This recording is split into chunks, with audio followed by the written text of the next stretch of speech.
அத்திக்கடவு அவிநாசி திட்டத்தில் விடுபட்ட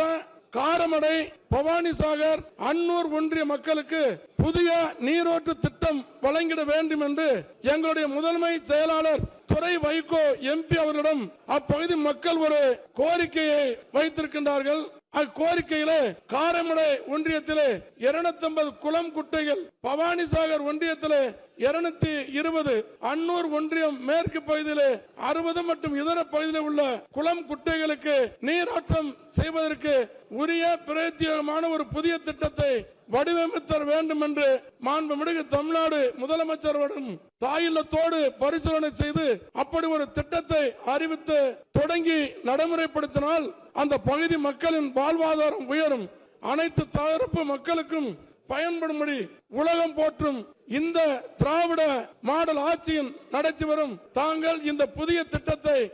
ஆவணை செய்து இப்பகுதி வாழ் மக்களின் கோரிக்கை நிறைவேற்றி தருமாறு எங்களின் திருச்சி நாடாளுமன்ற உறுப்பினர் துரை வைகோவின் சார்பாக அன்புடன் கேட்டுக்கொள்கிறேன்.